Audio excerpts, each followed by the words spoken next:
Good morning बच्चों।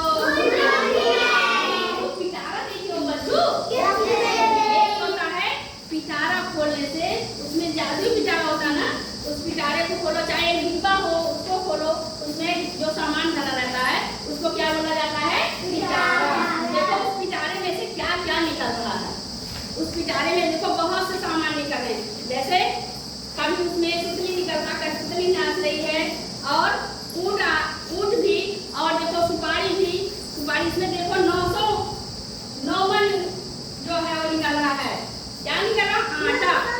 सुपारी से यह देखिए कैसे हम कविता के माध्यम से आपको बताते हैं, उस कविता के माध्यम से आप लोग को बताएंगे कि क्या क्या इस पिटारे से निकल रहा है। ताली बजाएं भाई। चलो पिटारे में देखो क्या क्या सामान पिटारे में है, चलो लाइन में देखिए। एक पिटारा